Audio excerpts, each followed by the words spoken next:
Live on the TuneIn Radio app from Studio 8H in Chicago at the Museum of Broadcast Communications, this is the 2017 National Radio Hall of Fame induction ceremony. That's right. Sponsored by the Mix Group, I'm Jim Bohannon, and tonight the National Radio Hall of Fame inducts 8 highly respected broadcasters. From Los Angeles, we have Bill Handel. Intercom founder Joe Field. Chicago's John Records Landecker. Longtime Fort Wayne legend Bob Sievers. Minnesota Morning Drive powerhouse Tom Barnard. And Nashville's Bobby Jones. All right, in addition to the Sievers and Boneses and all the rest of those folks, also appearing tonight will be Chicago media star Bob Surratt. Intercom's David Field, iHeartRadio's Greg Ashlock and Rod Phillis, and Scott Jameson of Cumulus. And now it's time to welcome tonight's host. He is America's trusted money man, the voice on money and business, the host of The Dave Ramsey Show, heard on 595 radio stations nationwide. Recognized as one of the top 10 podcasts in the nation, and a man honored to speak to a weekly audience of more than 13 million listeners. Please welcome National Radio Hall of Famer, Dave Ramsey! Hey! How you guys doing tonight? Welcome to the 29th annual induction ceremony for the National Radio Hall of Fame. We're so honored to have you with us tonight. We have an incredible group of inductees. These men and women are absolutely amazingly talented and persistent and consistent in the business. And in this business, being persistent and consistent is fairly rare. But I'm in here, man, all the cool people are in here. It kind of is a little bit scary. I mean, I got the Cumulus people over here. Mike McVeigh sitting here. Oh my gosh. Craig Kitchen's in here. Did y'all see him? I mean, the Premier people are here. The iHeart people are here. The Intercom people are here. Man, it's like all the important people. I feel like a wiener in a steakhouse, you guys. Completely out of place. We're honored to be with you tonight. I got to tell you, we added up and did a little bit of research. It looks like that the inductees tonight have done somewhere around 200 and a little over 200,000 hours of radio among them. So our business is a wonderful, wonderful business. We have the duty and the privilege of entering the theater of the mind with people. We get to, some of you are in the music side of the world. My friend Bobby Bones here tonight, one of the inductees in the music side of the world. Those of us that can't sing, we ride along and sing along in our cars where no one can hear us. And the soundtrack of our lives comes from radio. And the DJs and the personalities that bring us that in the morning drive, afternoon drive, or whenever we get into our car, they're really become part of our family. The theater of the mind, radio is just fun. It's an intimate medium because you can hear a pause on my show when someone's calling in and, they're lying. We can tell. You can tell what's going on. You can tell they just made that crap up right there in front of 14 million people. And then sometimes they should have made it up, but they actually say things they should never say in front of anyone, but they do it on radio because it's an intimate medium. They trust us. They come to us for entertainment. They come to us for motivation. They come to us for inspiration. They come to us to get new thoughts and new ways of looking at things. And sometimes they come to us for a good laugh. Around our place, we've had a few good laughs over the years and pretty serious stuff. Back in the day when Janet Jackson had her thing on the Super Bowl, and we weren't running a delay. And FCC kind of came around and said, we're going to tag you guys $500,000 if somebody drops an F-bomb on your little network. And I thought, well, that would pretty well do away with our little network. And so we put in a delay. Well, we didn't need a delay. We weren't doing hot talk or we weren't doing anything that spicy. People weren't really carrying on. And so it wasn't that big a deal, we didn't think, but we put in a delay. Sure enough, the next week, guy calls me and he says, country boy from down in Alabama, Dave, Hey, my wife won't have sex with me if I don't make at least $650 a month. What do you think about that, Dave Ramsey? I said, well, I think I'd get to work.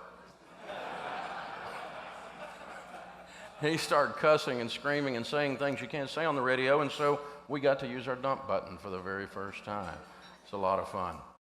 We used to do an hour occasionally on the radio show where we would do what we call stupid tax hour, where people would call in and tell something stupid they had done with money, and to entertain the rest of us, because we've all done something stupid with money. And when you do something stupid with money and you lose it, we call that stupid tax. One of my favorites was the guy called in and he said, Dave, I got a real problem. He said, I paid for my wife's breast implants on my credit card. And I said, so what's the problem? He said, well, I came home from work and caught her in bed with my boss. So I drug him out in the front yard and beat hell out of him. So I got arrested. I lost my job. I got a divorce. I still got the credit card debt, and I still hadn't touched those things. You can't make this up. It only happens in radio. Only happens in radio. So we're glad to be here tonight. It's going to be a lot of fun. We got a lot of things to cover tonight. The impact of radio is really, really real. It's a good time in this business where people are starting to understand that this business is both art and science. There are people that have always wanted this to just be a business, and there are people that have always just wanted this to be art. And it is this wonderful thing when those two things get together that we have successful people like are being inducted tonight.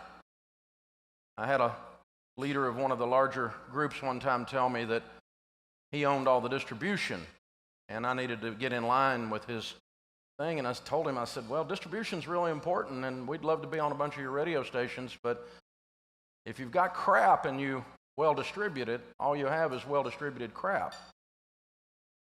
So you need some art in there. You need some actual talent on the air.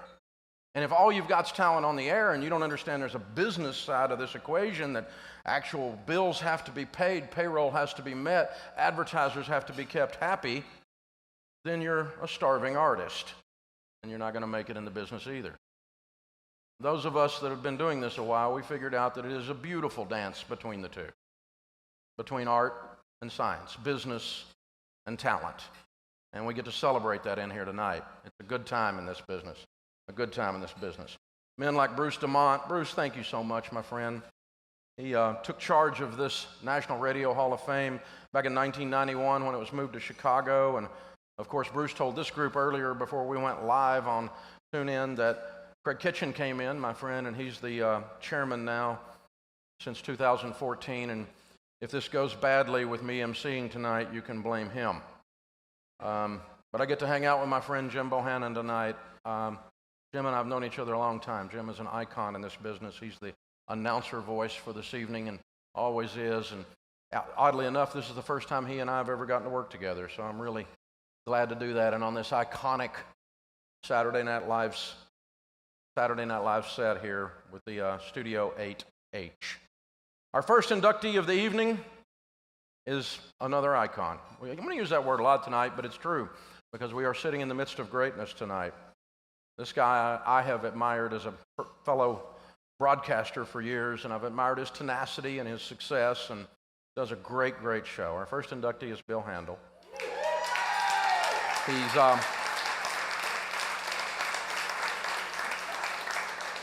as you guys know, he's on KFI AM over in Los Angeles and has been the morning host there since 1993. He's nationally syndicated on about 330 radio stations, which is no small task with his show, Handel and the Law. And introducing Bill tonight is the market president of iHeartMedia, Los Angeles and Southwest, Kevin Legret. Please give him a round of applause, please.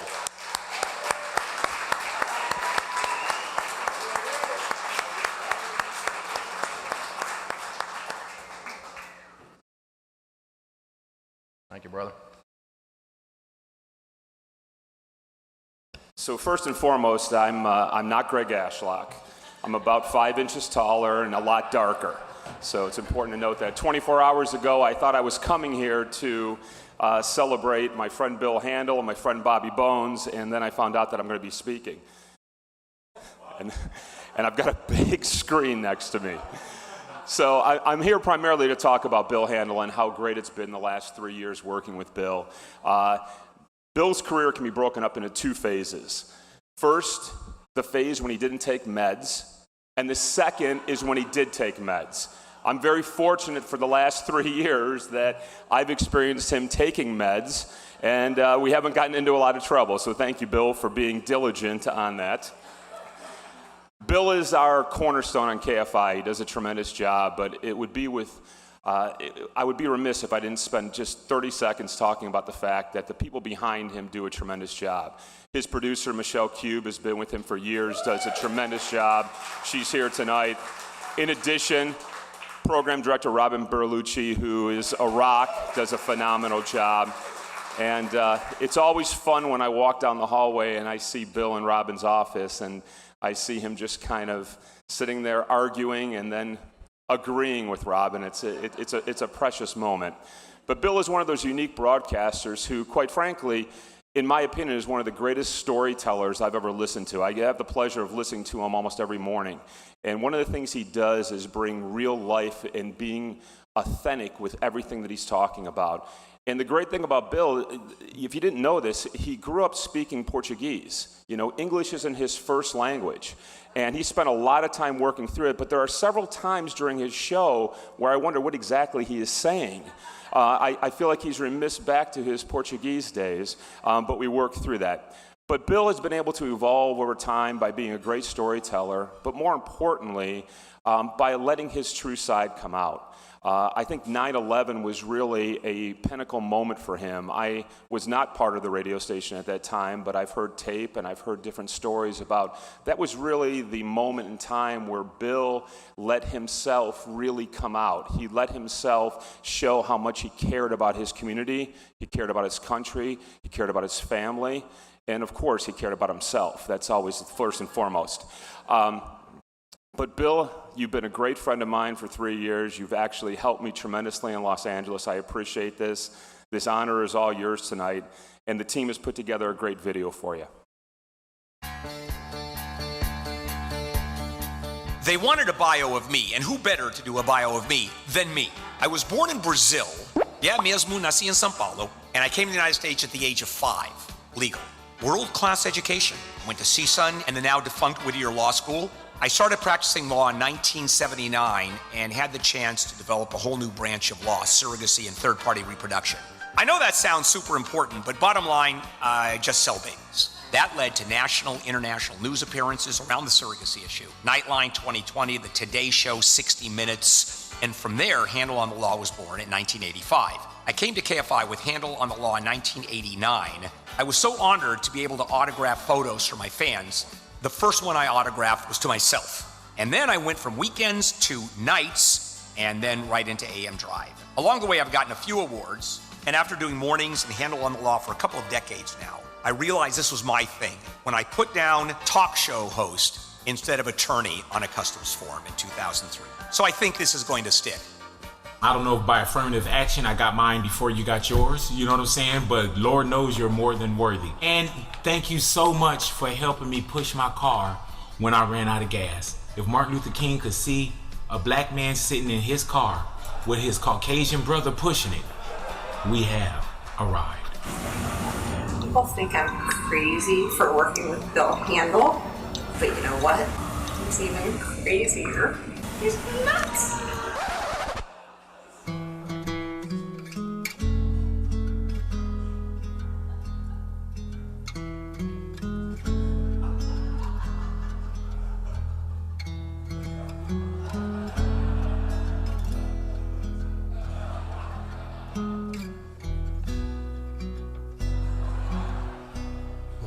Look into your eyes. It's like watching the night sky or a beautiful sunrise. Oh, there's so much they hold, and just like them old stars. I see that you've come so far. Congratulations, Bill, on receiving this incredible honor. As part of the iHeartMedia family, we celebrate right along with you. Certainly all your hard work has paid off. You connect with listeners in a way very few people ever do. We're very proud of you here. Bill Handel. Bam!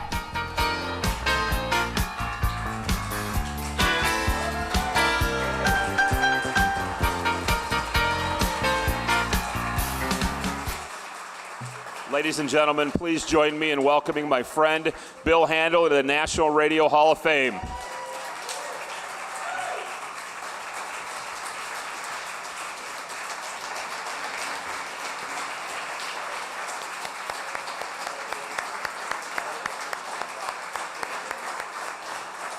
Wow.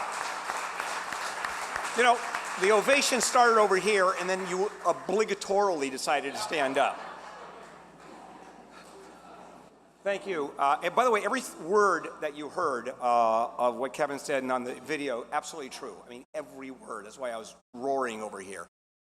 Obviously, this is an enormous honor. I mean, this is it in the world of radio. And anybody who's been behind the mic for any length of time, you get a lot of awards. It just comes with the territory.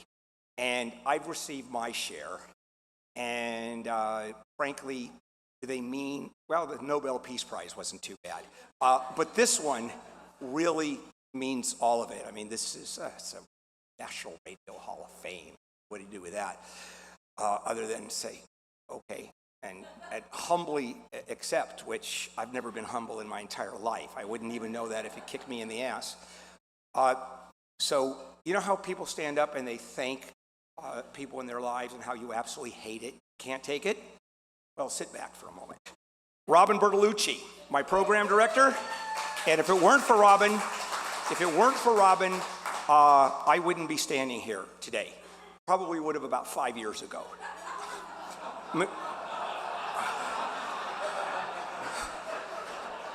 Michelle Cube, my producer, 23 years. She tells me what to do. Tim, her husband, my best friend, Saville, and my other best friend, Saville's my partner. My other best friend is Karen, my partner. Neil Saavedra, who I work with, and my best friend at the radio. John Thomas is here. Pardon? Who did I miss? Nobody. Well, that comes last. I'm not going to forget. My daughters obviously are here because I paid for the tickets.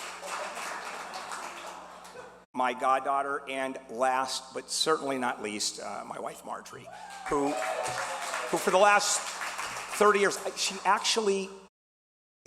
I had a television show, the worst TV show in the history of mankind. It really should have been called The Shit Show. It was that bad. And I said, okay, I'm on TV, I'm going to do it. Marjorie said, don't you ever give up radio. Don't you ever give up radio, because that's the heart and soul of what you want to do. And, you know, boy, I'm glad I listened to her. And, you know, what can I say? I think Dave said it best when it comes to what radio is about. It is, I love talking to people, and people, oh, you got 1 million people out there. No, I don't. I have one person I'm talking to just 1 million times. And you can't do that on TV. You can't do that in any other medium. You can't wear shorts on TV and show up in your underwear.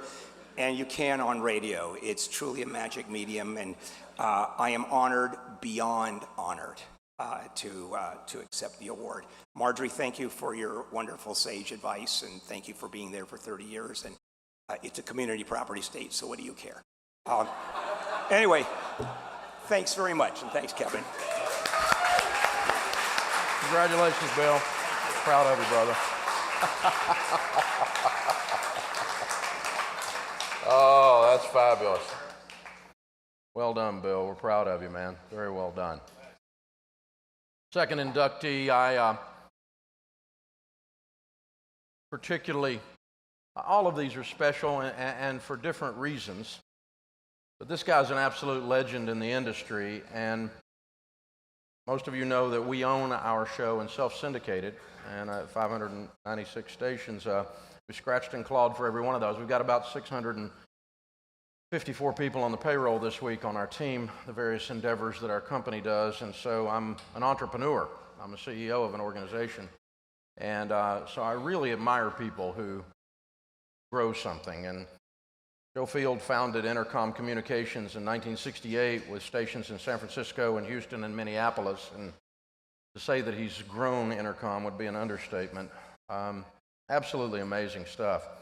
And right here on the eve of one of the largest radio mergers in history with CBS Radio, they've built Intercom now into what will soon be the second largest and arguably one of the strongest radio groups in the nation.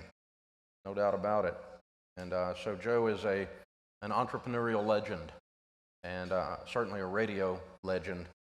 And I have the blessing in my life of having some of my grown children, which is kind of an oxymoron, working on our team and seeing the next generation come into the Ramsey Solutions process, not only in the spotlight, but also learning business and entrepreneurism. And certainly Joe's son, David, has been an able hand at the reins at Intercom and has been the one jumping through these DOJ hoops and so forth lately for a closing that's going to occur in the next couple of weeks. So it's more than apropos that Joe Field is going to be inducted tonight into the National Radio Hall of Fame by the president and CEO of Intercom, Joe's son, David Field. Welcome in, please.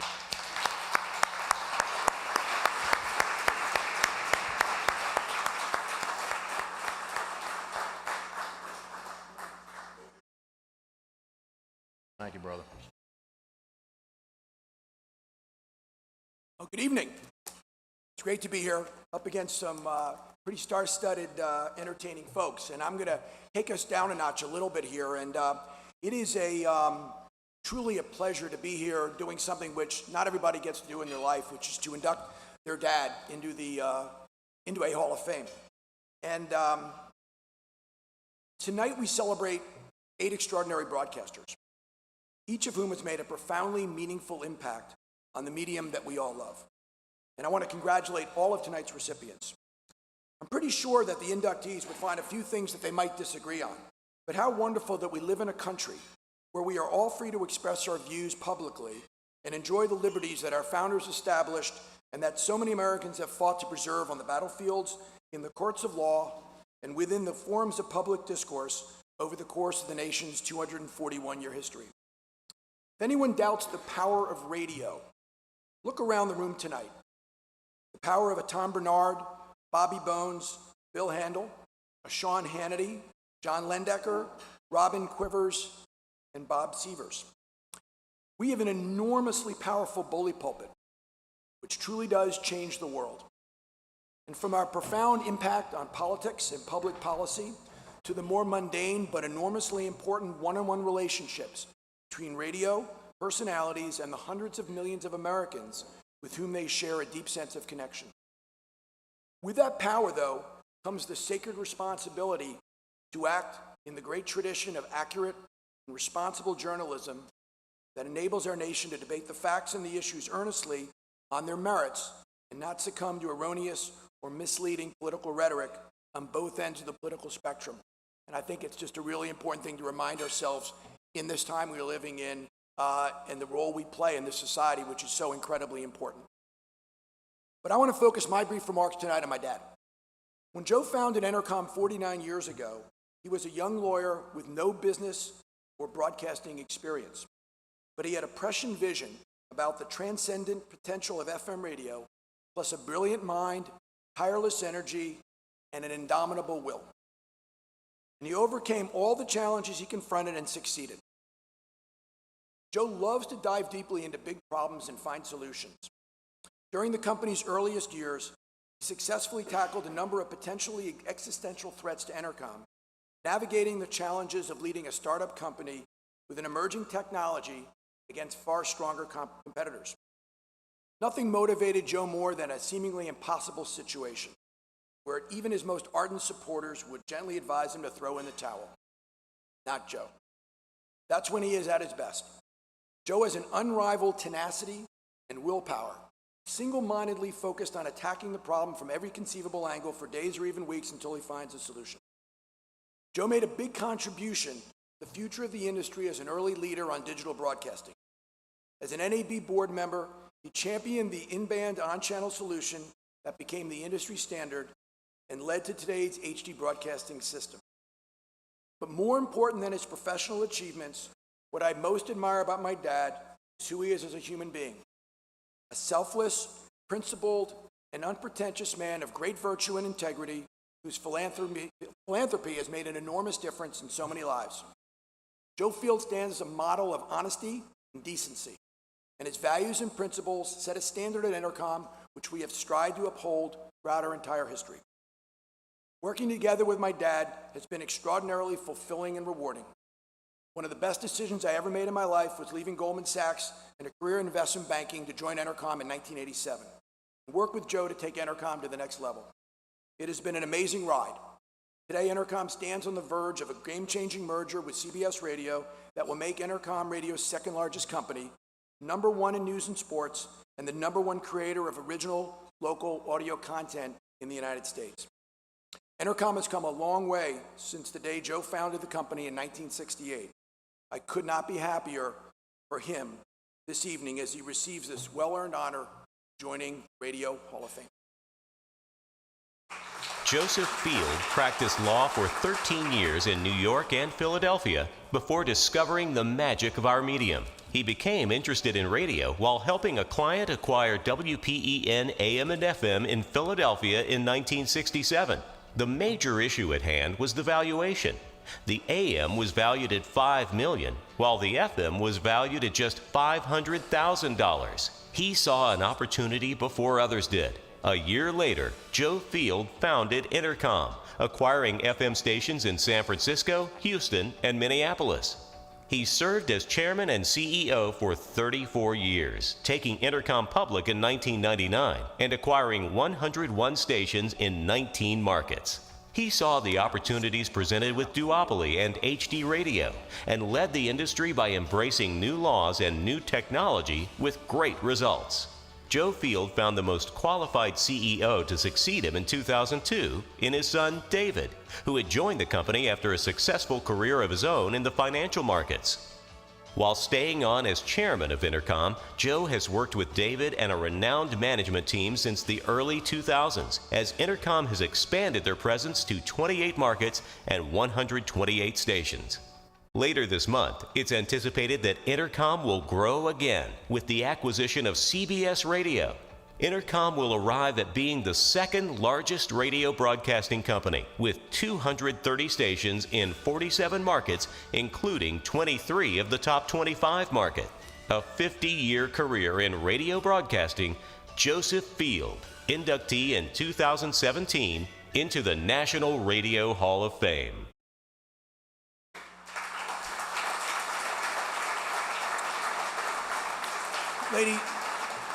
Ladies and gentlemen, it is my distinct honor to induct Joe Field, my dad, into the National Radio Hall of Fame.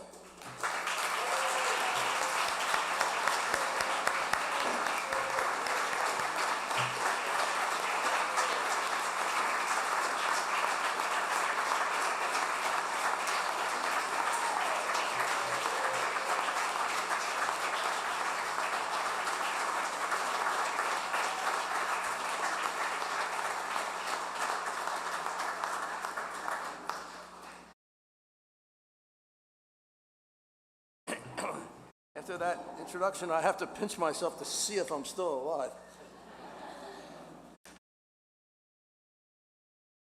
My thanks to the National Radio Hall of Fame and the Museum of Broadcast Communications for this great honor being bestowed upon me this evening. It is truly a humbling experience to stand here in the midst of all the National Radio Hall of Fame recipients who have been given that honor in the past and those who are being honored here today. When I formed Entercom almost 50 years ago, on the conviction that independent FM could survive in an AM-dominant industry, and in time could challenge AM stations for leadership in audiences and advertising, I could never have dreamed of anything like this. I know that I would not be receiving this honor tonight without David's extraordinary record. His accomplishments after following me as CEO of Entercom include as being a very successful broadcaster, a very important industry leader, one who has brought Entercom to the verge of becoming, as you've heard, the nation's second largest radio broadcast company. It speaks volumes for itself. And it's especially pleasing for me that David is presenting this award to me, since David seems so well qualified to receive it for himself. Thank you, David, for all of your assistance, without which this evening would not be possible. And to have it happen on the heels of the Department of Justice approving the merger between Entercom and CBS Radio is beyond belief. I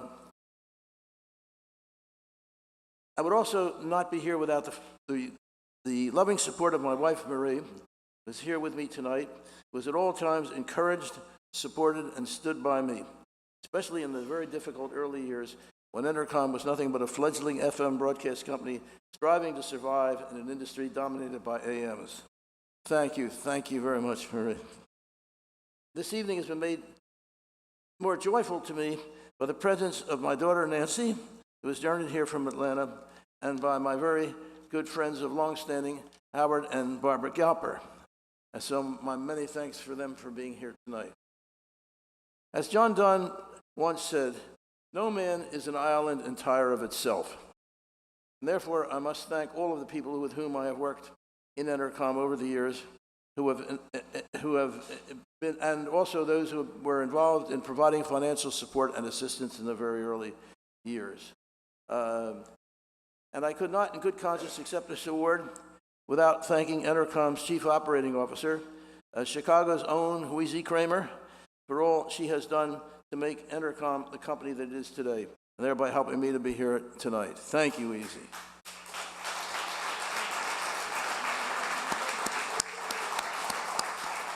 What thrills me the most of all is that I am standing here together with my beloved son, David, of whom I am most proud, and realizing that our close working relationship at Entercom over many years to this day has made it possible for me to receive this great tribute and introduction into the National Radio Hall of Fame.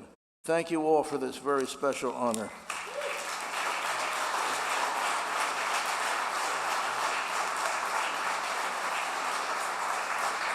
Congratulations, Joe.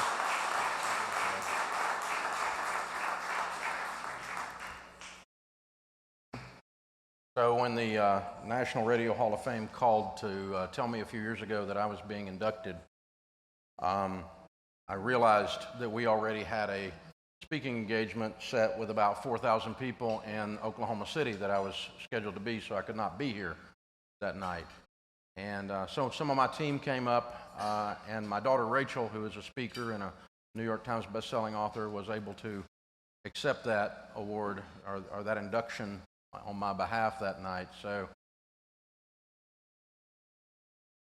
working with family, if you don't kill each other, you get to have a moment like those two just had up here. And if you didn't see the, and what you guys couldn't see from back there that I could see were the tears of pride in David's eyes for his dad. And that's pretty special, guys. That's pretty cool. We just got to witness that. Very well done, guys. Congratulations.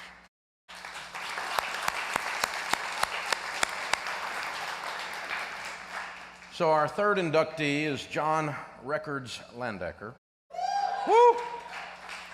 And according to my notes, that means that he's commonly known as John Records Landecker because his mother's maiden name was Records. Is that right? Yeah, okay. That's what it says here. I'm just going by this. So obviously he's famous for his legendary work, iconic work right here in Chicago's top 40 station WLS, known for his quick wit, his high energy, and his rapid-fire style, without a doubt. And here to induct John into the National Radio Hall of Fame is one of his co-workers and close friends, Bob Surratt. Bob has had a distinguished media career in both television and radio, and he currently hosts Surratt, and I can't even say it, guys, right here on WLS. Sorry I butchered that, Bob, but welcome to the stage, Bob Surratt, please.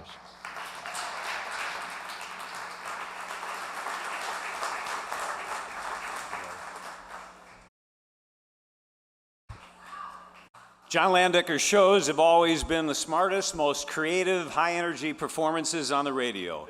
He's constantly challenging the listener to keep up, which is why everyone kept coming back for more. And guess what? He's just as entertaining and interesting off the air as he is on the air. That's the blurb that I wrote for John and Rick Kempfert that they graciously included on the back cover of their book, the New York Times bestseller, Records Truly Is My Middle Name. That's a lie about it being a New York Times bestseller, but everything else I said is absolutely true. For the better part of the decade of the 70s, every weekday at about 5:55 p.m. on the Big 89, the Rock of Chicago, Music Radio WLS, I had the good fortune to say, John Records Landecker is next. But most afternoons, by the time my show started at 2 in the afternoon, I'd see John coming into the station already. If James Brown was the hardest working man in show business, John was the hardest working man in radio. He'd get busy early in the day writing that evening's always clever opening comments, delivered very quickly, almost unintelligible unless you were really paying attention. John always liked to run the music hot. He'd be in early preparing features like Americana Panorama, clever play on words using a hit song title. Maybe he'd be producing a comic radio version of a movie like Star Wars, which he did with our great production engineer, Allie Rosen. Or one of his clever parody songs like Make a Date with the Watergate, featuring John as President Richard Nixon, and practically everyone else at the station reading the parts John wrote in his hilarious and biting commentary on the news of the day. You know, I was thinking about how now we turn to the late night TV hosts for their witty take on what's going on in the world. And it dawned on me that John was doing his own version of The Daily Show between hit songs before any of those guys came along.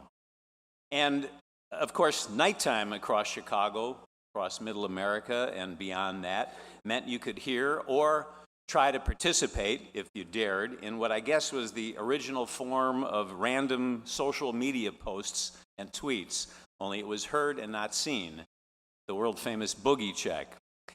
John and I both shared great love and respect for a WCFL jock who I grew up with and who predated John on Chicago radio at night. His name was Ron Britton. Ron's show was a constant wall of sounds that he'd react to, and it was a nonstop theater of the mind performance. Well, John's 6 to 10 show had that element and more. He definitely made you think. You had to work a little to keep up with the program. John was sort of the thinking man's Ron Britton. And also very important to John was the playlist. FM was starting to come into its own back then, and John knew to compete and maintain his #1 ratings, he needed the right mix of mayhem and music. So let me tell you about the WLS jock meetings. The highlight would usually be, first you'd have Lou Jack staring up at the ceiling with a rolled up newspaper like that during the entire meeting. And then Landecker would be complaining about the bubblegum music he had to play at night and the album cuts that he couldn't play. And that would usually be followed by Fred Winston, who would stand up, turn to program director John Guerin and say, "I think everyone should be fired, John. This would be a good time to just clean house and start fresh." And poor John Guerin tried to control that group.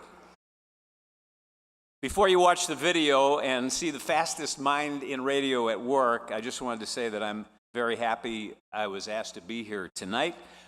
This guy has always been a Hall of Famer. Take a look. Ladies and gentlemen, it's time for a boogie check. This is John Records Landecker. John Records Landecker. You will never be a greatest jockey. You have lousy voice, lousy personality, and this will not change. Okay? So on the air is not for you.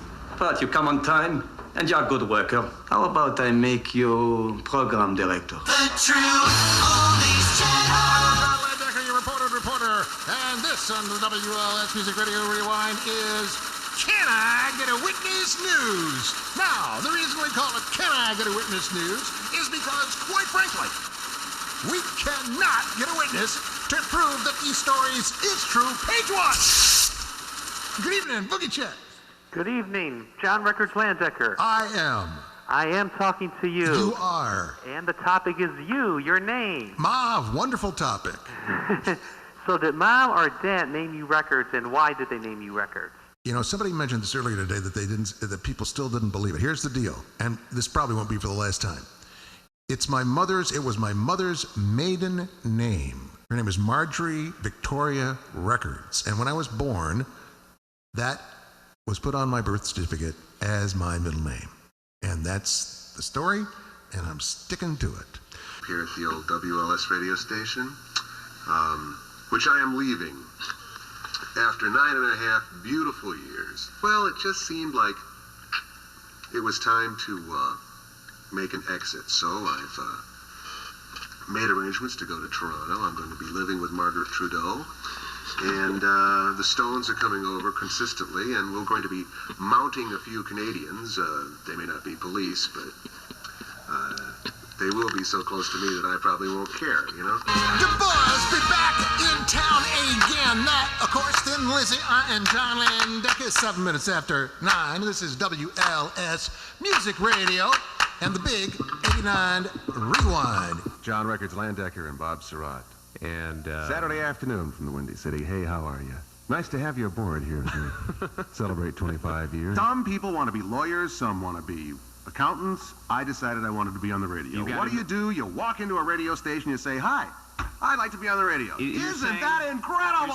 WLS Music Radio, the Big 89 Rewind on WLS, and I am John Records Landecker. And now, something special for this year's Big 89 Rewind.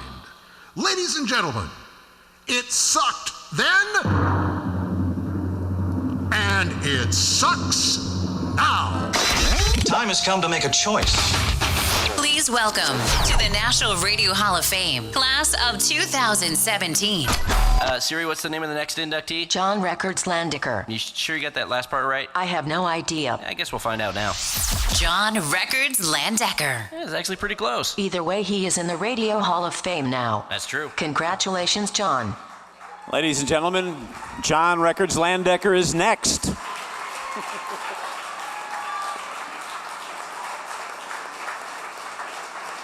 There he is.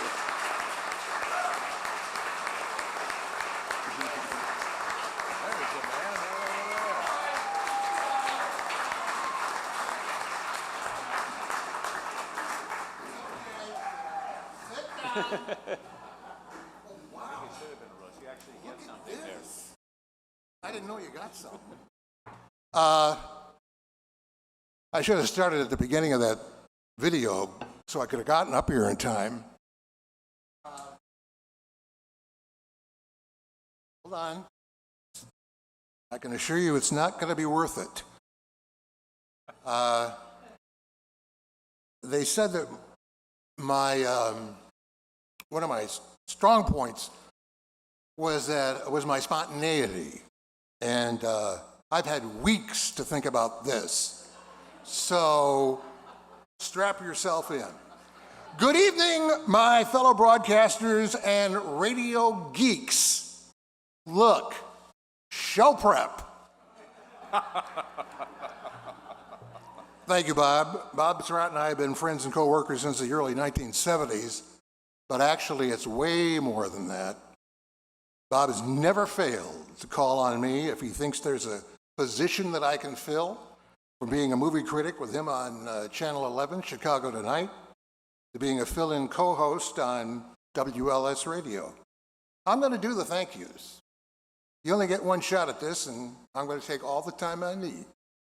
Thank yous to my family, my parents Marjorie and Werner, my brother Tom, who flew in from Washington State, my sister-in-law Sharon, my nephew Will, his wife Caitlin, and their unborn child, who still has about a month left in Caitlin's womb. My daughters, Tracy and Amy. Amy flew in from Los Angeles along with Bradley Whitford. Also Bradley's daughter Frances, who allowed her father to drag her here tonight. Who is this guy, Dad? Was he on Spotify? I think we should consult tonight's program. Neely White, Amy's a longtime friend who I've known almost as long as I've known Amy. My wife, Nika. My stepson, David Garrity, who's here with his wife, Sarah, and her mother, Paulette Zelinsky.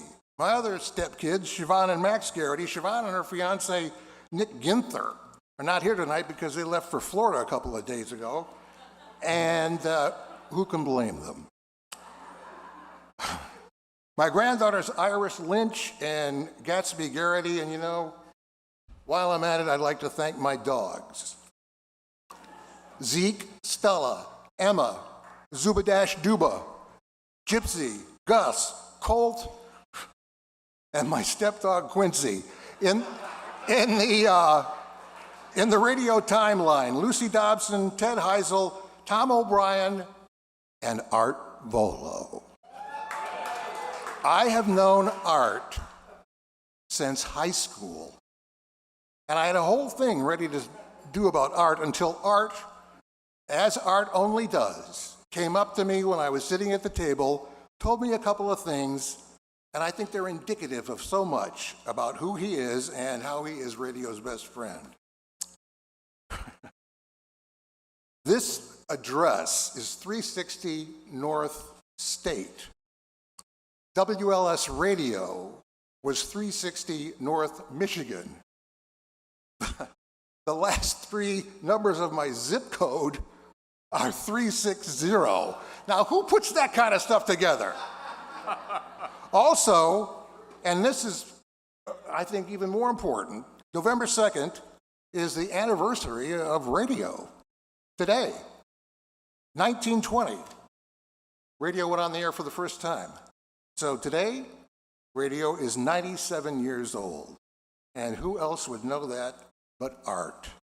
Also, Jim Donahue, Dave Albury, Mike Rivers, Paul Drew, Mike McCormick, John Guerin, Marty Greenberg, Saul Foose, Bill Gable, Jan Jeffries, Kevin Robinson, Rick Kempfer and his wife Bridget, Dave Stern, Vince Argento, Elliot Ephraim, Kipper McGee, Mary June Rose, Brant and Lissa Miller, John Quick, plus Mike Dempsey and Ralph Fine, who made the journey all the way from Michigan City, Indiana, to be here tonight. Of course, I'd like to say thank you to the National Radio Hall of Fame, who have reignited my inner radio geek. By the way, if you are sitting next to someone who knows me, stand by for a massive eye roll. My grandfather, William J. Records, introduced me to the Lone Ranger on television in the mid-50s. When I later discovered that the Lone Ranger originated as a radio program in 1933, I began a decades-long fascination that continues to this day. I came to the conclusion that one of the program's main creators has been dumped to the wayside while others continue to profit from his creation. When I found out I was going to go into the National Radio Hall of Fame, I thought I'd check out who else is in here. My jaw dropped when I saw the name Fran Stryker, who, in my opinion, created the Lone Ranger, the Silver Bullets, the Mask, Butch Cavendish, all of it from the mind and the values of Fran Stryker. Never before in the pages of history can one find a greater champion of justice. Well, I have been through the pages of history, and if anybody deserves a champion of justice, it's Fran Stryker. In a move motivated entirely by power and greed, George W. Trendle, the station owner, bullied Stryker into signing a contract that said everything and anything Stryker ever created from that time till the end of time belonged to Trendle. Stryker didn't have an agent. He didn't have leverage. It was a depression, and it was a job. Now, I doubt if any of them had any idea of the influence and longevity the Lone Ranger would have, influence in the sense that it allowed the United States, especially the youth of this country, to regain something that had been crushed by the Depression: hope. Here was a champion of justice. Here was someone who had your back. Here was something you could believe in again. Recently, 60 Minutes did a piece on Julius and Ethel Rosenberg, who were convicted of spying on the United States in what was termed the crime of the century. The Rosenbergs had two sons, Robert and Michael. In the 60-minute piece, Michael was asked what it was like when the authorities came to take his parents away. Now, I'm paraphrasing here, but it was something like, I heard a knock on the door, I was listening to the Lone Ranger. So without saying so, Michael revealed that the lessons of American democracy via the Lone Ranger and Fran Stryker were broadcast into the home of Russian spies behind their back. The Ranger was a money machine for Trendle.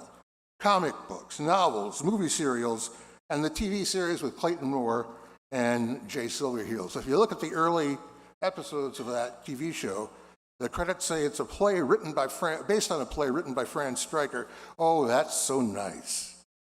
Trendle sold the TV rights to the Lone Ranger for millions of dollars. In fact, at the time, it was the most money ever paid for television rights. He gave Stryker a bonus, $4,000. In the 2013 Lone Ranger movie with Arnie Hammer and Johnny Depp, there is no mention of Fran Stryker in the credits, yet they used his entire story. I did a Lone Ranger search on Dish Network. I told you I'm a radio geek, right? In the week of October 7th to the 14th, 2017, 137 episodes of The Lone Ranger would play on 4 different networks. 1933 to 2017, I believe that is 84 years. We should all live so long. When it comes to awards, you know, how many times have you heard the expression, it's an honor just to be nominated? It's cliche, right? Well, not really.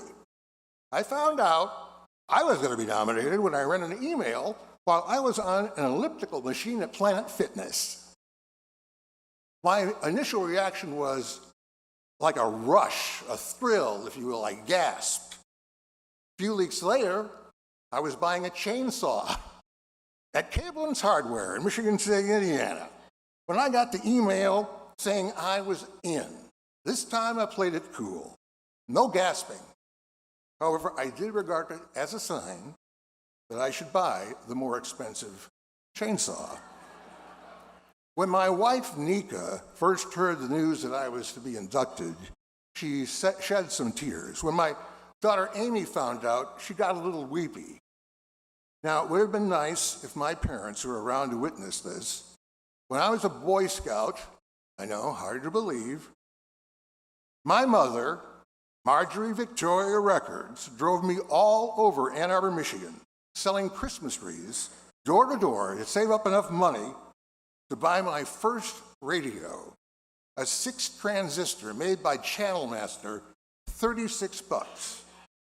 I have a great memory of being at the dinner table that evening while my father listened to the news of the day on my radio. Finally, I would like to thank those broadcast professionals who deemed me worthy of this great honor. I'd also like to thank everybody who listened to me, everybody who worked with me, and everybody who married me.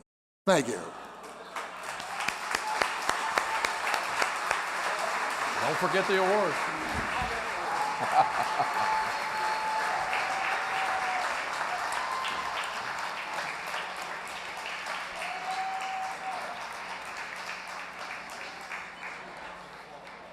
Inductees enter the National Radio Hall of Fame in a variety of ways. Here to tell us how the voting for tonight's event was conducted is another National Radio Hall of Fame inductee himself, and tonight's announcer, Jim Bohannon. Thank you, Dave. Just so you know, inductees to the National Radio Hall of Fame earn this honor through a process of both nomination and voting. The Radio Hall of Fame's nominating committee is a 24-person organization that convenes several times a year to bring forth their own suggestions and review those submitted by both the radio industry and radio listeners nationwide. After much deliberation, 24 individuals and/or programs are nominated and placed for vote before the radio industry and radio listeners. 4 inductees are chosen through a confidential voting process conducted by Votem.com and overseen by the accounting firm Miller Kaplan Arrace. Those confidential results are later revealed to the industry along with the outcome of a radio listener vote for 2 more categories, one in music format and one in the talk format. This year, some 900 radio industry members were invited to cast their confidential vote. The Radio Hall of Fame received 299,338 votes from radio listeners, yielding the results for 2 categories. The nominating committee also voted to induct 2 more inductees, recognizing their impact on the radio industry. As a result, there are 8 inductees this year in the class of 2017. Thanks again to the Mix Group for sponsoring tonight's event and live broadcast on the TuneIn app. And in the audience tonight, we have with us one of our sponsors, Ginny Lederer with The Creative. Also, thanks to additional sponsors, Skyview Networks. Yes, please. Let's show our appreciation, shall we? Ginny Lederer with The Creative. And also thanks to additional sponsors, Skyview Networks, led by Ken Teal. Give it up. Give it up. Thank you. They are here tonight with their team members, and we welcome them as well. Right now, we have a special video produced by our sponsor, the Mix Group, featuring our host, the notorious Dave Ramsey. All right, let's watch the video. Thanks, Dave. You know, having Dave here to host this year's National Radio Hall of Fame induction ceremony got me thinking about our company and the role that the Mix Group's custom imaging production and voiceover services play in the lives of both our stations and the listening audience every day. Dave teaches us to not only do well for ourselves, but to give back as much as we can. This year, through donations, manpower, and time, we participated by helping our stations spring into action during times of need and give back to the communities when they need it most. So tonight, we're gonna take it back to the old school, get you into the groove with my boy Dave Ramsey's knowledge of both money and problems. It's more money, more problems. The Notorious B.I.G. ain't got nothing on my boy Dave Ramsey.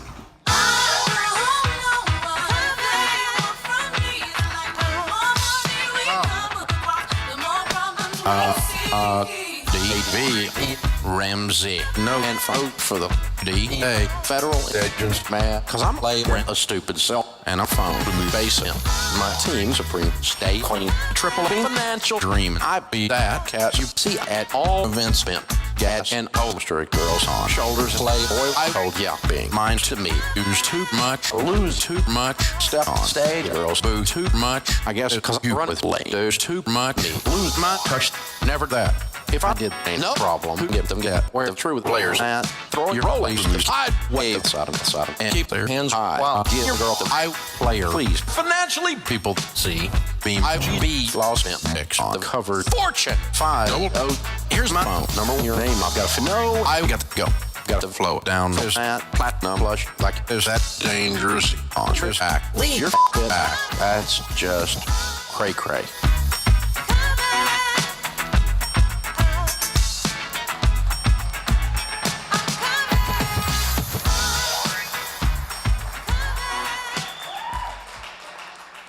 I had nothing to do with that. What happens when there's too much video out there on you. That's what that amounts to. Wow. Our 4th inductee, the late Bob Sievers. Our next inductee was on the air for 51 years, and get this, on the same radio station, WOWO, Fort Wayne, Indiana, for 51 years. He kept the same shift for 51 years. The late Bob Sievers was a legend, showing up to work every day wearing a jacket and a tie. Bob was old school professionalism, pride in his work. And here to induct the late Robert S. Bob Sievers into the National Radio Hall of Fame is St. Louis radio talk show host and program director for WOW, Ryan Recker. So please welcome to the stage, Ryan Recker.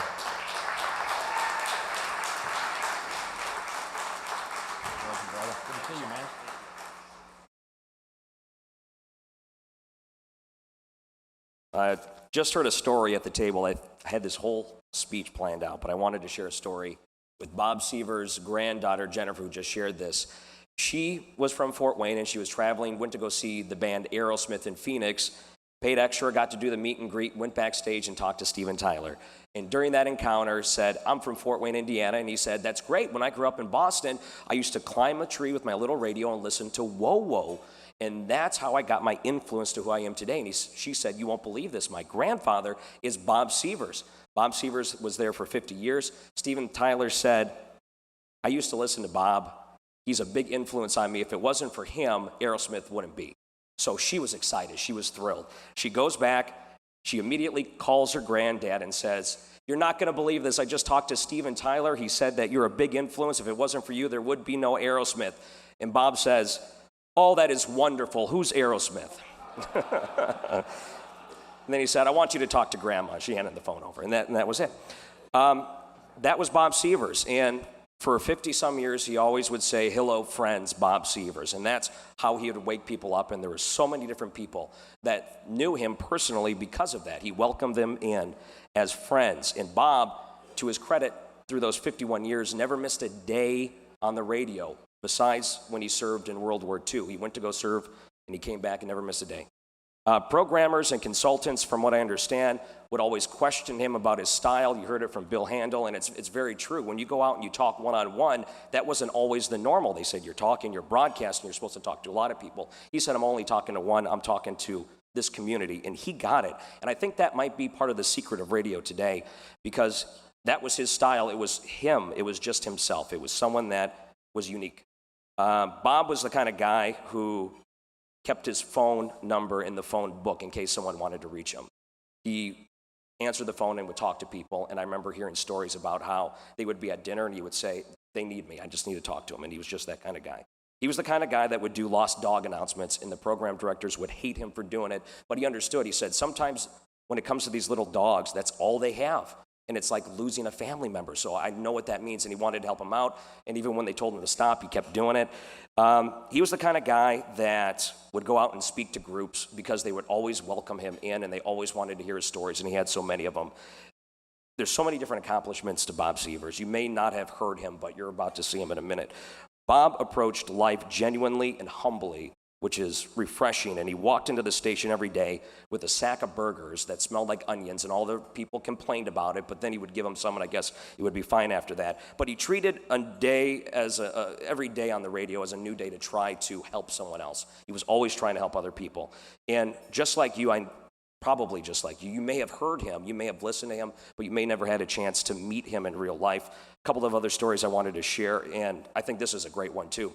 When he was just a teenager, he was in high school, he did the paper route. He wanted to be on Whoa Whoa Radio, he knew it. And we're talking 1932, so this is when radio was still brand new.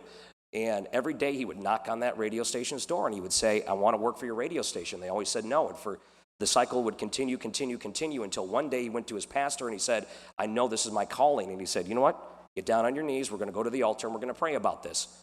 Next day, he got the phone call, 1936, worked 51 years with the same radio station after that.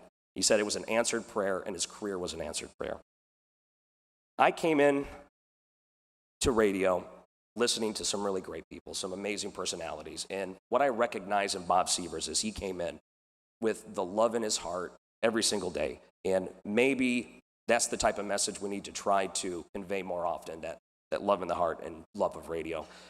It's a great honor to introduce Bob Sievers into the National Hall of Fame, and you'll get a chance to see a little bit more of him here. Bob Sievers. In the morning. Bob Sievers. In the morning. Good morning.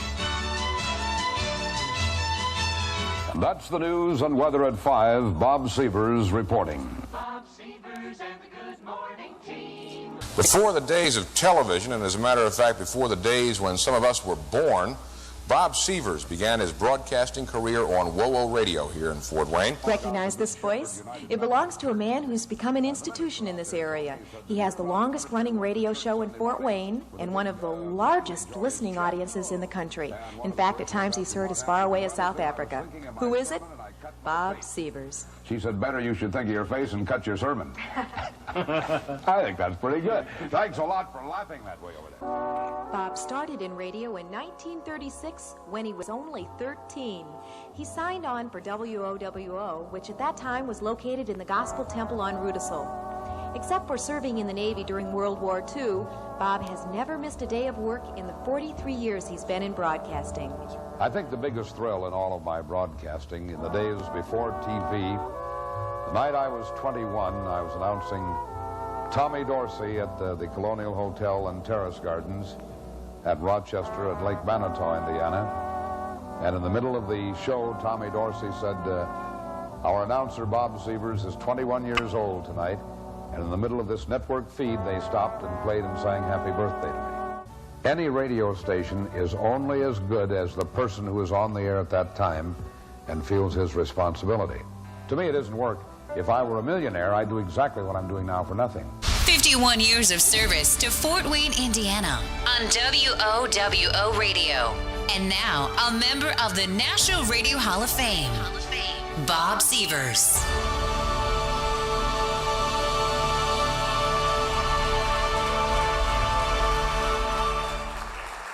And it's my honor to welcome up Bob Sievers' daughter, Carolyn.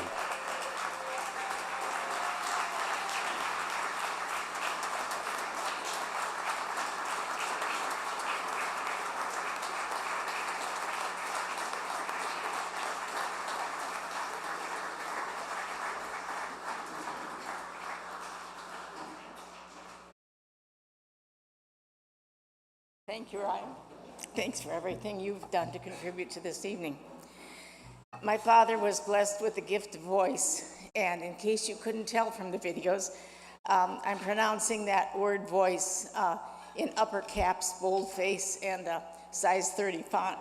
And his voice was unmistakable, readily identifiable, and it always resonated with goodwill, enthusiasm, and vitality and optimism. I think, though, what's more responsible for the love and regard that his fans have had for him for 60 plus years, many of them still remember him, was that they all felt they knew him personally. They saw him as their neighbor, as their friend, even their confidant. And he allowed them to see his vulnerability. He was a little bit self-effacing, and they appreciated that and endeared him to them. They were able to readily discern his love and pride in family, home, and community. And they also appreciated and applauded his love and concern for his fellow individuals. And I have to say that's both of the human variety and also the canine, feline, avian, and other species variety too. And they knew that he always strove to give his very best to his public. So, Daddy, thank you. We do remember, we honor you, and we're all so proud of you. Thank you. Congratulations.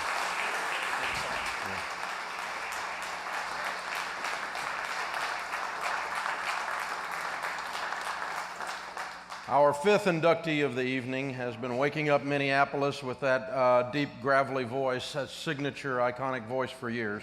Tom Barnard is the longtime morning drive host for KQRS, and our next inductee. He's known for being open, authentic, and transparent. He's real. That's what it amounts to. And those of us that turn on a microphone and do it well, we know how to be real on the air. Ushering Tom into the hall tonight is the current operations manager and VP of Cumulus's Classic Rock, Scott Jameson. Welcome to the stage, Scott. Pleasure, brother.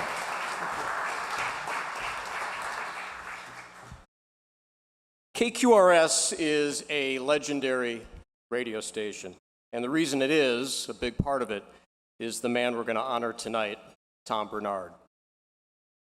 For over 3 decades, Tom has anchored mornings on KQRS. His longevity and success is unparalleled. Extraordinary ratings fueled by honesty, transparency, and originality. You may not agree with everything he says, and a lot of people don't, but his no BS swagger, straight from the hip, tell it like it is what generations of fans in the Twin Cities have come to admire for 32 years in Morning Drive. Tom's deep appreciation and respect of law enforcement, firefighters, first responders, and military veterans is widely known. His support of family, hardworking Americans has given him an intensely loyal fan base. It still continues today. However, the success did not come overnight. And it didn't come without challenging beginnings. Tom was raised in North Minneapolis. It was a diverse yet impoverished community. He was one of 6 kids raised by his mother. His dad was institutionalized when he was 10. At 11, Tom became a janitor to help make ends meet for his mom. Tom will tell you about this, I'm sure, but he adored and respected his mother, lovingly referred to as Toots. She played a pivotal and influential role in his life, working hours on end as a diner waitress to make ends meet, no doubt inspiring Tom's tireless work ethic he still maintains today.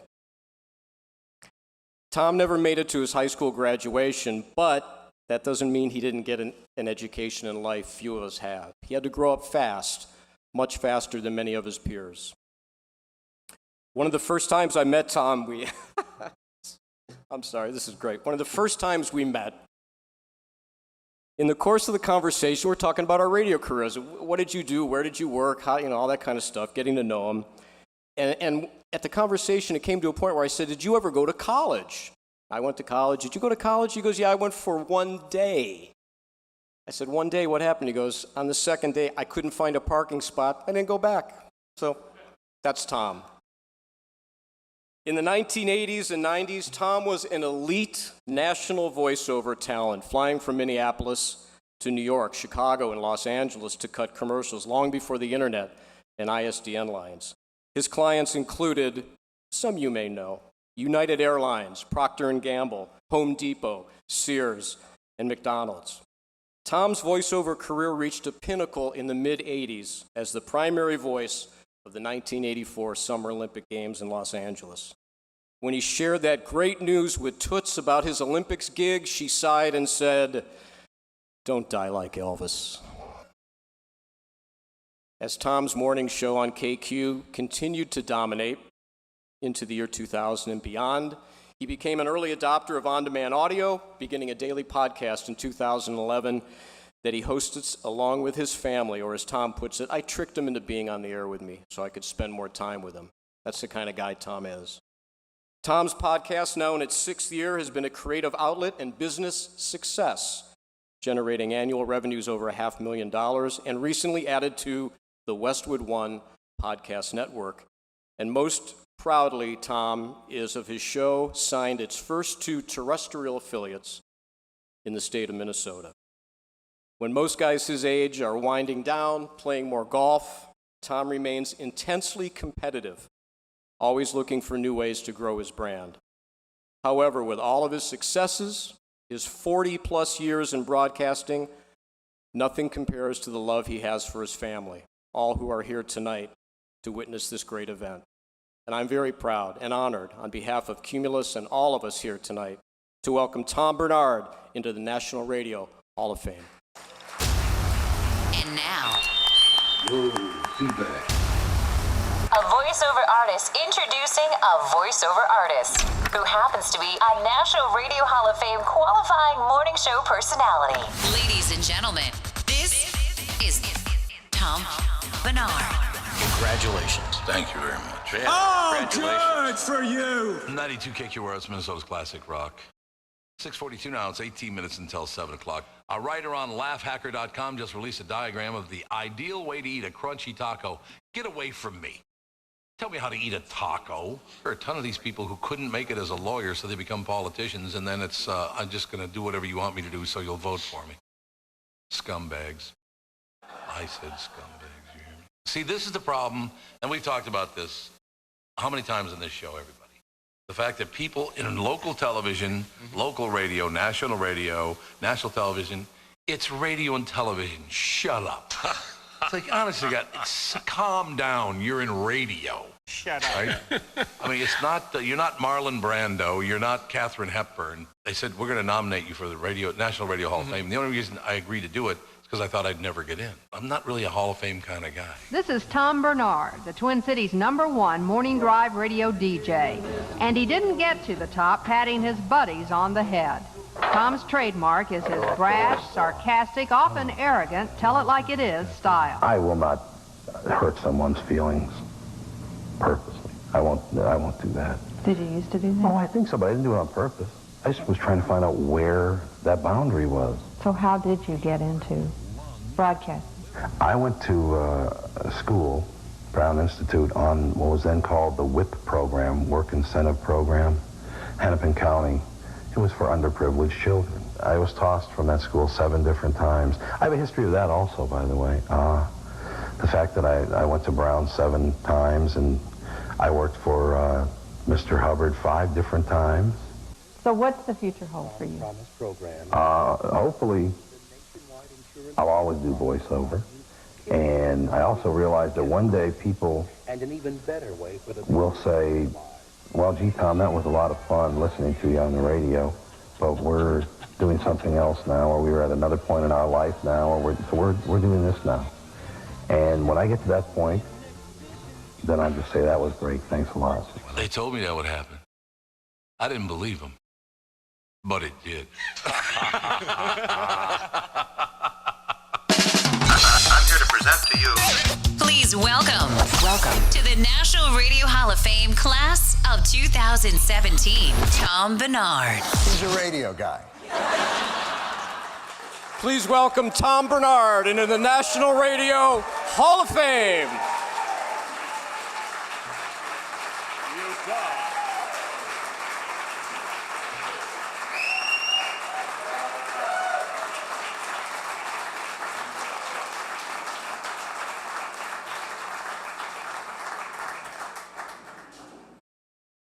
Hey, what a crowd, huh? For all of you who don't know me, I look like a real asshole after that, don't I? I mean, think about that. But he's right. Radio's been magnificent. This is all about the listeners. I know it's all about the listeners, and I love that. But my family, my friends are all here, by the way, about 50 people. Although Lindell and Sprinthal, I put them at the back of the room, so, you know, it all works out. I don't really, I mean, I can go through my history. I got into radio in 1970, got fired. And then I got into voiceover in 77, and that went well. In 86, my wife called me. We're living at 20th Street and 2nd Avenue in New York, and she said, we're going to have a baby. I said, well, you know, probably can't raise a baby and do voiceover. You just can't do it. So we moved back to Minneapolis. Actually, when I put the phone down, Dave Hamilton, the program director at KQRS, called me and said, do you want to get back into radio? I said, it's been a lot of years. He said, well, just come back and do the morning show for about 6 months. So thank you to Dave Hamilton. Anybody know him? Seriously. Amazing program director. So I came back, and God bless the listeners, because it's been 32 years, and it continues to work really, really well because of all the wonderful people I work with sitting at this table right here with my family. Well, except for Mike McVeigh. Not that wild about him, but no, that's not. Mike's been wonderful, everybody. Doug Hammond sitting at the front here. Whenever I do speeches in public, he always sits in that position because he looks at me and goes, don't do it. Thank you, Doug. I appreciate it. And Shelley and Eric, my family. About 37 years ago, I met the most beautiful woman I've ever seen in my entire life, and I don't know what the hell's wrong with her, but she married me. We have 2 magnificent children, and our daughter got married, and we have a 17-year-old granddaughter. She's magnificent, and I'm very, very proud to say that it's about to happen again. We're going to have a baby in about 6 months. I care deeply about my family and my friends. I have a bunch of friends scattered all over the place. I love you so much. You're unbelievable to me. You all keep me on the straight and narrow. by threatening me, which is a good thing, I think. But yeah, it's all about, for me, it's all about working with great people, and everybody on the show is wonderful. My friends are wonderful. My family is magnificent. And I just, that's all I can say. It's such an honor to be here. And I thank each and every one of you. God, I sound pretty positive compared to the video thing, don't I? I mean, I was watching it going, that's the best you could do. That's the one, that's the clip you picked, right? I mean, is that not right? I was like, Jesus. But in any case, I'm done. Maybe career-wise, I don't know. It's a possibility. No, I think I will be around till I probably drop dead. I love it so much, and I love the business we're all in. God, I love a lot of things. But I really do, and thank you for your kindness, and thank you for including me in this club with some great, great people today. God bless. I'm not even religious. Let me say this. God bless all of you.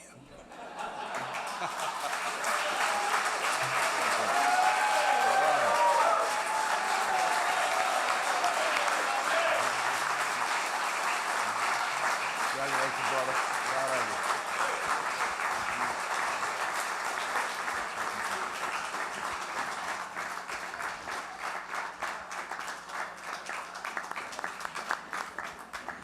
Just when Dave Ramsey thought he had this gig down pat, we thought we'd throw him a little curve, so you can just stand there, Dave. Dave Ramsey, well, most of us in this industry, let's face it, can talk the talk. Most of us really can't walk the walk too well because we haven't had to. Dave Ramsey talks the talk so well because he once walked the walk of getting into debt, deep doo-doo. And he learned the lessons from that, a lot of lessons. He began sharing those lessons with some people in his church, and then on the radio, one radio station. And that grew, and today, of course, Dave Ramsey is on nearly 600 radio stations and has over 600 employees. Well, we thought tonight would be a good night to tell you a little bit more about Dave Ramsey, the man. He was inducted in 2015, but he couldn't be here because he had made a commitment. And he kept that commitment to radio listeners in Oklahoma City because that's the kind of guy Dave Ramsey is. Now, his daughter Rachel filled in admirably here, but we thought tonight he should have the chance to feel our love firsthand. And by that I mean Dave Ramsey, Radio Hall of Fame inductee. We're happy to welcome to the stage once again Mr. Craig Kitchen, the national chairman of the Radio Hall of Fame. Because you deserve this, Dave. You never were here in 2015, but Rachel did an excellent job accepting the award on your behalf. Probably better than I would have done. There's one thing Rachel could not do, and she may have outshined you that night. She was good. She cannot forge your signature. So would you do us the honor of at least providing your signature so this can hang in the wall at the National Radio Hall of Fame when we reopen in a year?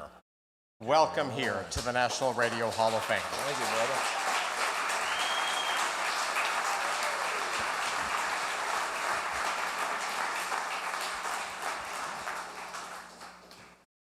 Right. Thank you, sir. Thank you very much. Wow. All right. See, that wasn't in my notes, so y'all messed me up here. So when I got into business 25 years ago, syndication on the talk radio side was just taking off. And ever since I got in the business, I've heard people worrying that syndication, nationally syndicated programs like mine or Jim's or some of the others are squeezing out some of the local parts, and there's no place for, quote, the farm team to come up. And they just, where's the young talent going to come from? How are they going to land? How are they going to have a place to break in if everything's squeezed out, if all the inventory is taken, all the avails, the day parts are squeezed out? And so it's a legitimate worry. But you know what's interesting to me is, and I've seen this in several spaces, radio is one of them, I've seen it in publishing space, I've seen it in some other spaces where disruptions have occurred, where things have changed the industry and the way we look at things are different. What's interesting is, if somebody's just freaking good at what they do, they find a way. can't hold them back. And I'm driving to work one morning in Nashville where I live, and if you don't know, in Nashville, if you have a pickup, it's federal law that you listen to country music.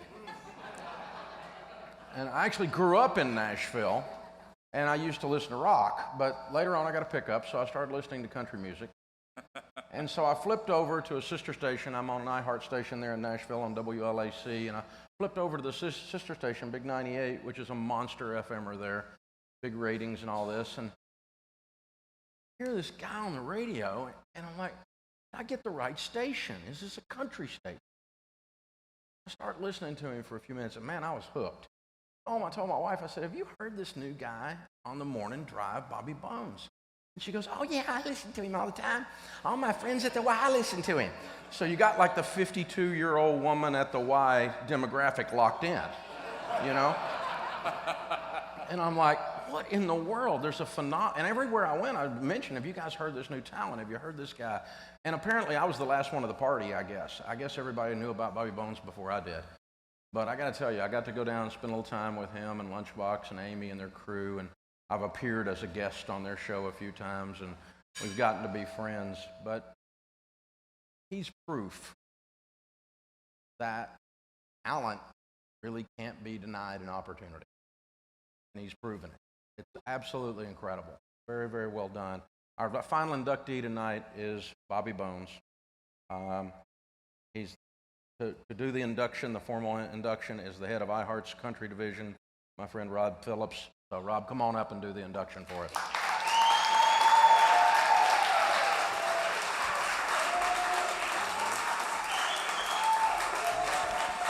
Thank you, Dave. And thanks for doing such a great introduction that mine is now going to suck. We appreciate the comments, though. We really do.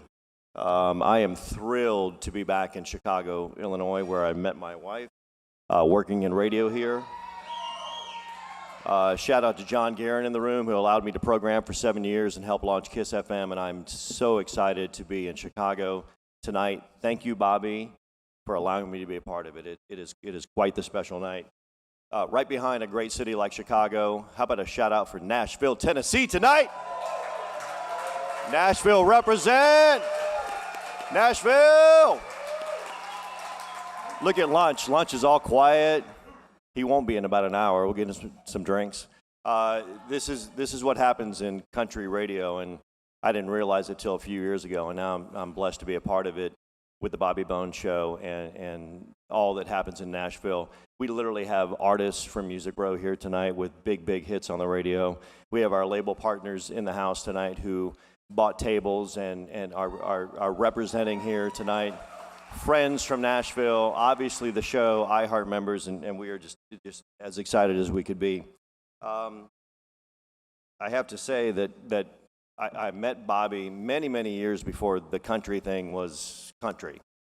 We were working together. I was very enamored by what he was doing on Top 40 radio, and we were syndicating his show out a little bit, which got up to about 15, 18 radio stations, which was pretty cool. And then there was the opportunity to bring it to Nashville. And we decided to do that as iHeartRadio and iHeartMedia, and that, of course, was a big deal. You would think that somebody would be excited about that. Somebody would be excited about coming to Nashville and ending up on 108 radio stations, which he is, by the way, thoroughly excited and is our representative. But it's never quite good enough for Bobby in a strange way. There's a quick story I'll tell you. Scott Shannon, obviously a legendary broadcaster, Scott Shannon pulled Bobby to the side at an event one night and said, hey, Bobby, I'll give you some advice. And it's really simple. Enjoy the ride. And it's something I've talked to Bobby about, and I love that Scott said it to him. I love that he said, you got to stop. It's going to go by very fast. A lot's coming at you. Please enjoy the ride. And I'm here tonight to tell you, Scott and others, we're still kind of working on that with him. But the reason we're working on it with Bobby is the very reason he's the youngest ever inductee into the Hall of Fame.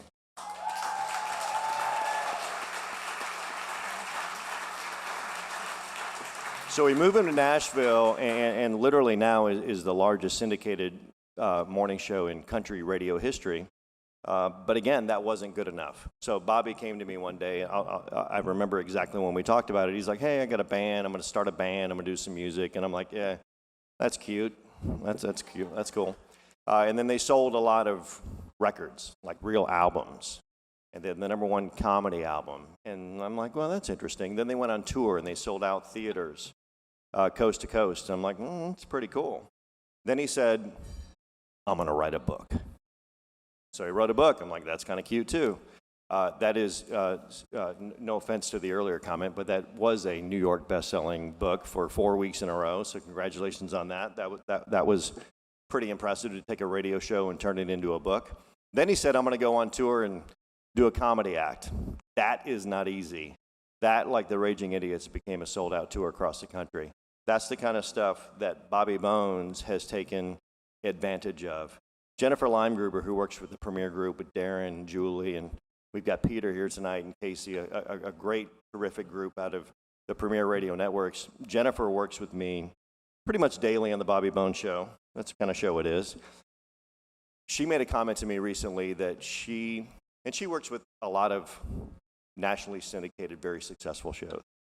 And she feels like she has conversations about impressing on them to take advantage, enjoy the moment, but to take what you have and go forward and do more and more and more. And with Bobby, she admits that she finds herself chasing him. We all chase him in the right way. As I look at the table here that represents Bobby, we've got a great crew. I'm here to tell you, as somebody who has a fantastic opportunity to help lead this group, to work with them every day. The folks that are part of the show, it's a special group. It's weird that somebody named Lunchbox can be part of a special group, but it's true. Bobby's tried and true co-host, Amy Brown, in the house tonight. You'll hear from her in a bit. Producer Eddie, who's been a part of the show ever since I moved to Nashville. Ray, special shout out, the technical producer. And for those of you really in radio, you understand he's the only reason it's really on the radio every day. Morgan back in Nashville, and Mike D and a bunch of other people involved in the show. So I asked for one word, kind of like a little small version of a radio bit on the show. I said, Lunch and Amy, you've known him the longest. Give me one word that represents Bobby. And Lunchbox, I was really afraid of the word that would come back from him. But he came back with the word driven, which I thought was fantastic and had to be a part of the speech. He is truly as driven of an individual as I've ever seen. Then I said, Amy, what's your word? And I got like 22 words on a text, like it was all over the place, right? But that's Amy, very real and authentic, like the show is real and authentic. And here's Amy with more words about the Bobby Bones Show. The Bobby Bones Show is one good time that you can't afford to miss. It's the Bobby Bones Show. Let's go. Hardworking, funny, and determined. Those are just some of the ways to describe Bobby Bones. Bobby Bones was born Bobby Estelle in Hot Springs, Arkansas, and grew up in the rural community of Mountain Pine. I shared a room with my grandma for a bit. It's Mountain Pine. This is where I live, right here. Bobby began to dream of a radio career around the age of 6. Bobby knew that he wanted to make people laugh and entertain them as a radio or TV star, and that's when the calls to the local radio station began. From the age of 10, Bobby was a regular on pop station 105.9 KLAZ, introducing songs as Bobby the Barbarian. At age 17, Bobby began his formal radio career at the campus station of Henderson State University. While still in college, Bobby returned to KLAZ as a station hand. But within a few days, he was given the opportunity to go on air. They were like, hey, you have to go on the air. And it was 17. I didn't have a radio name. And they were like, your name is going to be Bobby Z or Bobby Bones. And I was like, man, both those names are terrible. And I guess I'll take Bones because it sounds like a pirate or something cool. After a few other radio jobs, Bobby began hosting the Bobby Bones Show on Austin's 96.7 KISS FM.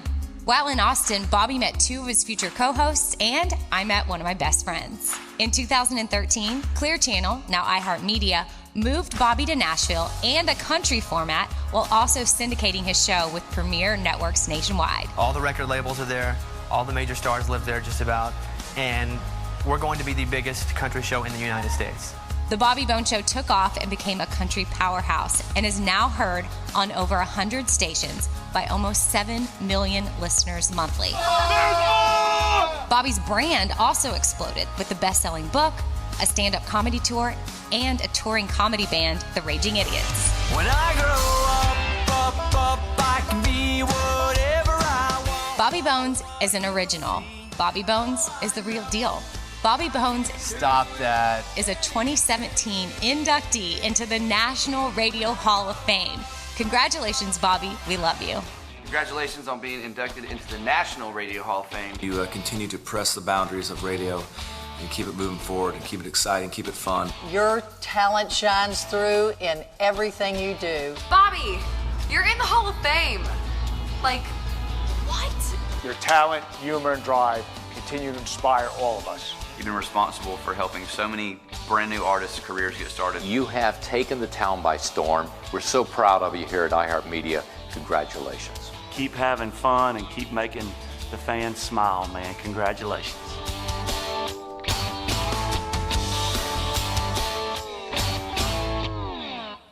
Nashville. Let's show Chicago how to party tonight. Bobby Bones, I am as proud as I can be of you. The youngest ever inductee into the National Radio Hall of Fame, Mr. Bobby Bones.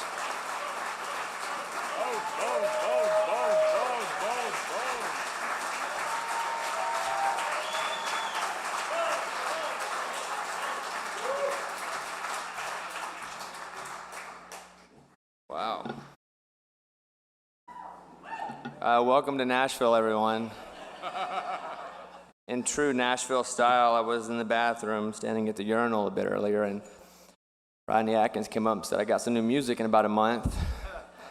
I was like, cool, I want to go get an award, thank you. I'll check that out on Curb Records real soon. I don't really know, I don't have anything written. People, you know, they ask a lot, like, you know, how do you get to where you are? And for me, it was always about just picking the best people. Like, I'm not the funniest. You know, I've never had the best voice. I've never been the guy that should be good at radio, because nothing about me screams, you're really good at radio. But what I have been great at is finding great people. And Amy's here. Amy, stand up, please.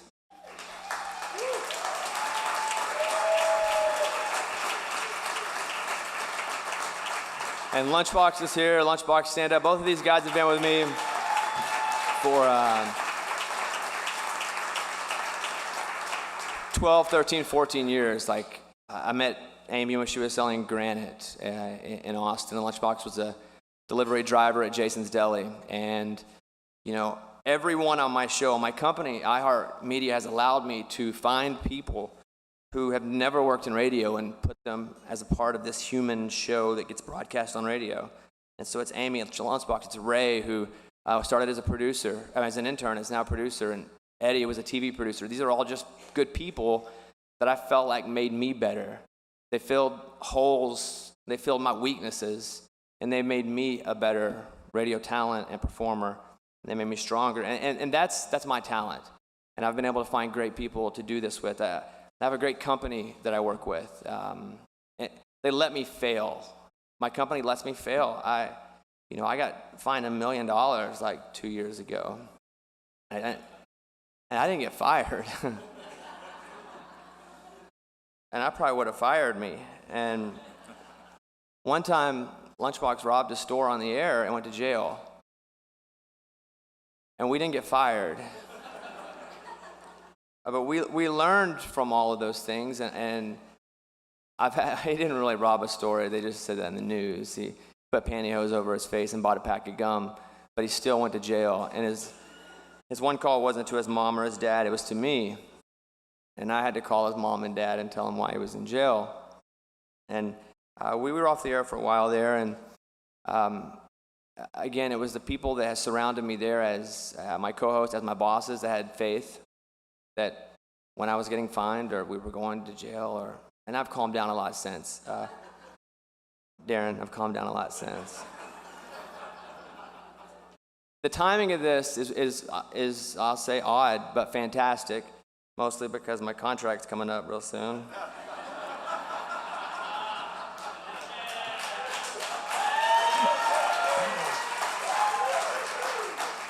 I just want to keep it real while I'm up here. I think that's why, and I know there are a lot of listeners that are listening to this right now that I owe everything to. I know they're sitting at home right now listening to me talk at the Radio Hall of Fame when they're going to listen to my show in 5 hours. And to all the listeners that are listening to this right now, like, I would not be up here without you either. So I know you're not in this room, but thank you so much for letting us come every single morning. And thank you for building a platform for us to give back, because that's really been the calling of our show, from as recent as what happened in Las Vegas to the hurricanes to St. Jude. Like, together, and I don't mean me and I don't mean that room, I mean all of it. The people that listen to the show together, in 4.5 years, we've literally done tens of millions of dollars. And without the listeners, and that's applause for the listeners, that's not for me. But without being able to be real and being able to fail, a quick story, I had an artist, and I would bring him on. I remember calling him once, and he was in the shower, and he's like, why are you calling me? And I said, because I think you're really good. He said, can I call you right back? I said, yeah, call me back. We're on the air. It's like 5 minutes later, he calls me back. He said, hey, I dried off. What's up? I said, hey, I want you to come up and play. And he goes, okay, I'll be up tomorrow. He came up and he played. And it was awesome. This is an awesome performance. He leaves. I said, call him back. He said, hey, come back and perform again. Comes back, crushes it. Listeners love this guy. Leaves, back, third time. Then Rod, my boss, said, hey, I got a call. That guy you're putting on, nobody knows who he is. You got to keep him off the air. And I said, he is so good. I don't want to keep him on. He said, okay. He said, I'm going to let you do you. He said, but nobody knows who this artist is. And although I agree with you, he's really good, I'm getting calls from other program directors that are upset. But he allowed me to keep bringing this artist on the air. And thank God that CMAs happened, because it was Chris Stapleton. And it's having someone have your back like that, from your co-hosts to your listeners, your freaking bosses, man. All of that has allowed me to do what we do.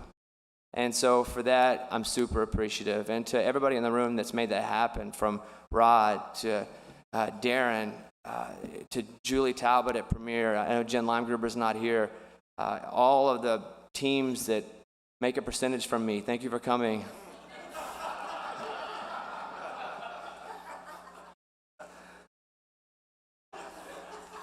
All the artists want to get their spins. I appreciate that. No, Nashville really is weird and awesome in many ways, and I'm very grateful. To be in the Hall of Fame, for me, it seems a bit premature, but I was told it happens to a lot of guys, so thank you. Thank you very much. Some of the tickets, and again, you guys came, some of the tickets were like $250. Some of the tickets were like $5,000. And I don't know what I have to do for you that paid $5,000, Don, but I just appreciate you guys being here and for recognizing this. And this is a we thing, not a me thing. One of my best friends and really smart guy said to me this year he was getting inducted into the Tennis Hall of Fame. His name is Andy Roddick. He's here tonight, but he got inducted this year into the Tennis Hall of Fame. And he said, man, 2017, they're letting everybody in the Hall of Fame. And I agreed with him. Thank you so much. Again, it's a we thing, and thank you for letting it be a we thing. Thank you all. Have a great night.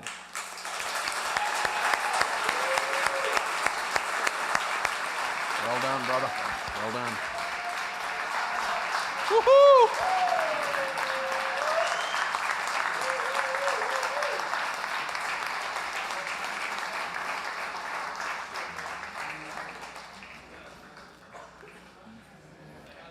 So I don't know about you guys, but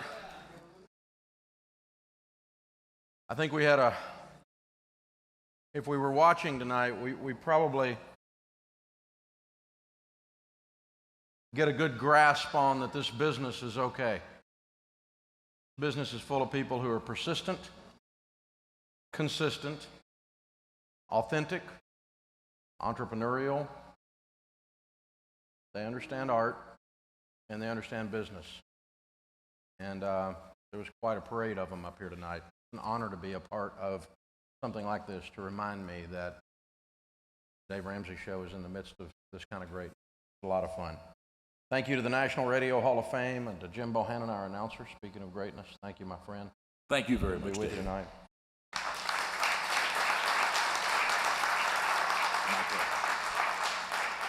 Thank you to Tune In for airing this evening event, and to our sponsor for the evening, the Mix Group, I think. Congratulations to all on tonight's inductees, and thanks to everyone here. You guys have a great night. God bless. Thank you, ladies and gentlemen. A heartfelt thank you to all for being a part of this monumental event in radio history. Our deepest appreciation to the Mix Group, our sponsor for the 2017 National Radio Hall of Fame induction ceremony. The Museum of Broadcast Communications president and CEO is Bruce Dumont. The National Radio Hall of Fame chairman is Craig Kitchen. Event producer, Allison Peter. Induction ceremony producer, John Schultz. Video director and graphic designer, Fritz Goldman. Our scriptwriter and floor director is Tom Couch. Thanks again to the Mix Group for providing us with all kinds of support for this event. We do appreciate it, guys. I'm Jim Bohannon. Thank you for joining us tonight for the 2017 National Radio Hall of Fame induction ceremony.